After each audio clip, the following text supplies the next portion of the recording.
Hello everyone, कैसे आप सब? Hope you are fine. जैसा कि आप जानते हो, हमारी क्लास 11th की चैप्टर 2 की एक सीरीज स्टार्ट है, जिसमें मैं ऑलरेडी 10 पार्ट्स आपके साथ डिस्कस कर चुकी हूँ। आज मैं पार्ट नंबर 11 आपके साथ डिस्कस करने वाली हूँ। तो उससे पहले मैं आपको बताऊँ, जो गैप हो रहा है वीडियोज़ का, उसका रीज़न ये है कि मैं अपने मायके में आई हुई हूँ, जिस वजह से मैं अपनी वीडियोज़ रेगुलर अपलोड नहीं कर पा रही हूँ। आफ्टर 10 डेज़ ये जो रेगुलर गैप है ये फिल हो जाएगा और आपको मेरी जो वीडियोज़ हैं वो रेगुलर बेसिस पे देखने को मिलेंगी। ठीक है, आज मैं आपसे डिस्कस करने वाली हूँ। सबसे पहले टॉपिक को स्टार्ट करने से पहले मैं उसके न्यूमेरिकल आपके साथ डिस्कस करूंगी, जितना हम स्टडी कर चुके हैं।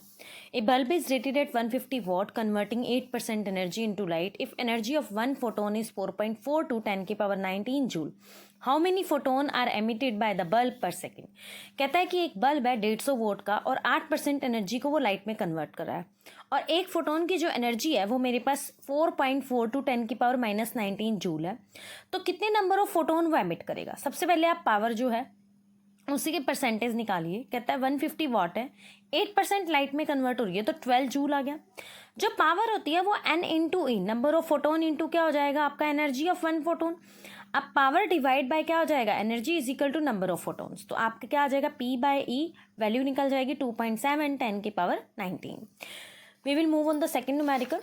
सेकेंड न्यूमेरिकल में आपसे पूछा गया the ratio of wavelength of light absorb by hydrogen atom when it undergoes n is equal to 2 to 3 and n is equal to 4 to n is equal to 6 transition respectively. Numerical में आपसे बोला गया है कि आपकी जो hydrogen atom है, hydrogen atom में जो वो रेशियो आता है वेवलेंथ का, जब वो ट्रांजिशन जा रही है आपकी, कहाँ से जा रही है, 2 से 3 में कह रहा है। तो सबसे पहले आपको पता है 1/λ RH, 1/n1 का स्क्वायर, 1/n2 का स्क्वायर। n1 की वैल्यू 2 हो जाएगी, n2 की वैल्यू 3 हो जाएगी। तो हम पुट करेंगे 2 का स्क्वायर 3 का स्क्वायर। आप इसका एलसीएम लोगे 36, 9 माइनस 4 5। जब मैं λ1 को 1 से सिंपल लैम्डा में कन्वर्ट करूंगी तो 36 ऊपर चला जाएगा और 5 RH नीचे चला जाएगा। सिमिलरली फॉर n1 का 4, n2 का 6, आप वैल्यू पुट करोगे 1/16 माइनस 1/36। आपके पास क्या आ जाता है, इन दोनों वैल्यूज का रेशियो लेना है। तो λ1 λ2 का रेशियो लोगे तो वैल्यू आएगी 1:4। नेक्स्ट न्यूमेरिकल में आपसे बोला गया कि पर्टिकुलर स्टेशन है ऑल इंडिया रेडियो के ऊपर न्यू दिल्ली में, वो ब्रॉडकास्ट करता है फ्रीक्वेंसी से 1386 किलो हर्ट्ज से। वेवलेंथ इलेक्ट्रोमैग्नेटिक रेडिएशन की एमिट करती है ट्रांसमीटर के द्वारा। स्पीड ऑफ लाइट आपको गिवन है, तो आपको सबसे पहले क्या निकालने को बोला है, वेवलेंथ निकालने को बोला है। क्या क्या दिया हुआ है आप देखो, फ्रीक्वेंसी दिया किलो हर्ट्ज में है, आप उसे कन्वर्ट कीजिए 10 की पावर 3 से मल्टीप्लाई कीजिए। सी है, आपको पता है वेलोसिटी ऑफ या स्पीड ऑफ लाइट क्या होती है, 3 इंटू 10 की पावर 8 मीटर पर सेकेंड। ठीक है, अब यहाँ पे आपके पास लैम्डा क्या हो जाएगा, C/F, velocity of light divide by आपका फ्रीक्वेंसी, आपके पास क्या आ जाएगी, वेवलेंथ आ जाएगी।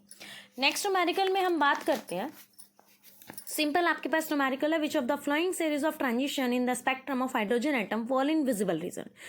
कहता है कि आपके पास एक सीरीज है जहां पे हाइड्रोजन एटम क्या करता है, विजिबल रीजन में करता है, तो आपको पता है ये बाल्मर सीरीज।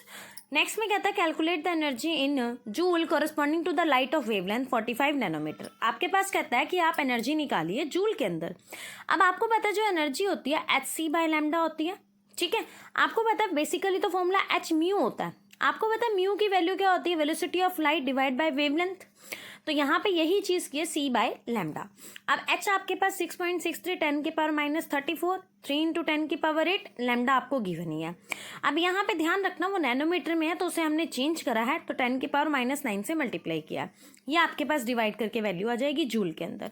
नेक्स्ट न्यूमेरिकल में कहता है the value of Planck's constant is, Planck's constant की वैल्यू दी है, स्पीड ऑफ लाइट आपको दी है।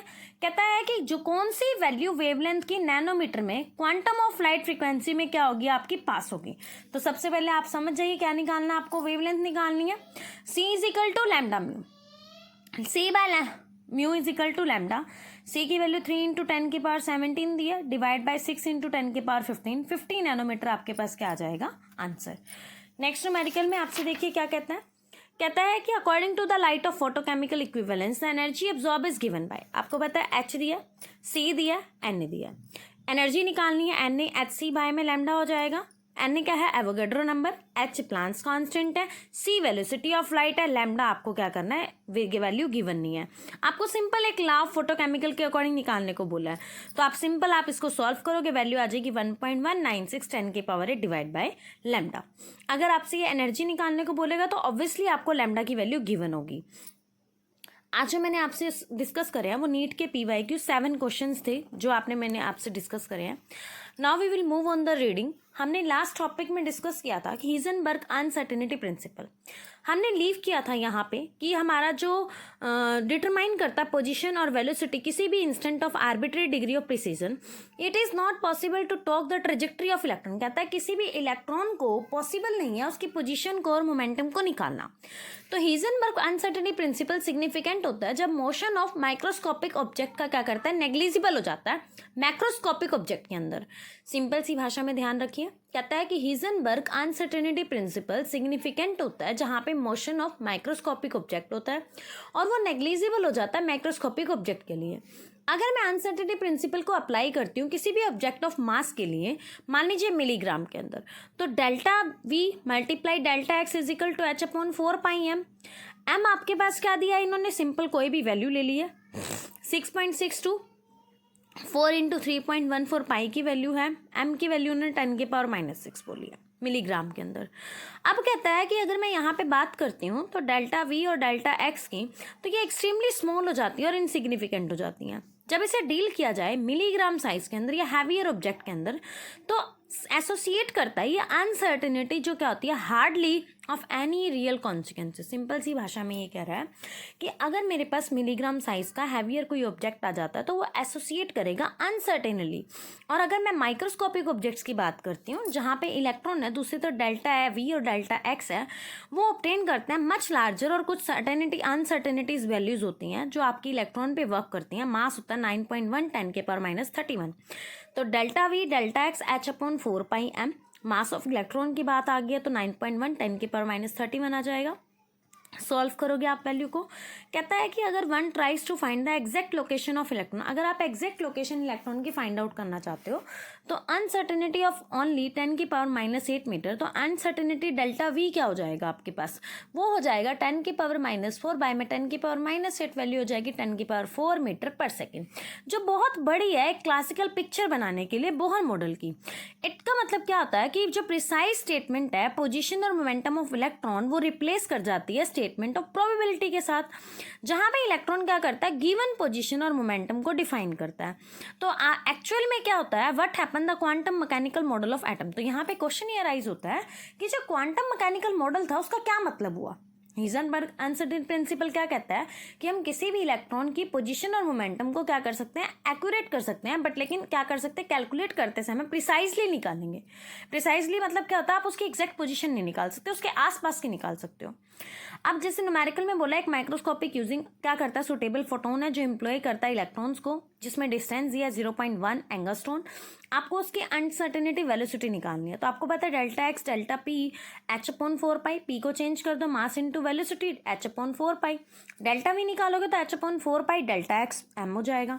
अब यहाँ पे हमें वैल्यू दिया, h की भी दिया, पाई आपको 3.14 है, डेल्टा एक्स आपको 0.1 एंगस्ट्रॉन दिया, तो ऑब्वियसली आप उसे क्या करोगे, मीटर में चेंज करोगे।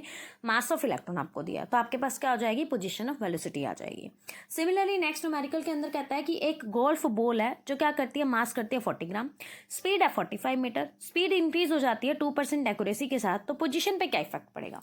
सबसे पहले आप उसकी स्पीड को चेक करोगे, 45 2% बोलिए तो आप निकाल दो, 0.9 मीटर पर सेकेंड आएगी। अब डेल्टा एक्स आपने निकालना है, h/4π m delta V, value put कर दो, आपके पास क्या आ जाएगा, जो नियरली है वो 10⁻18 स्मॉलर देन है diameter of typical atomic radius से।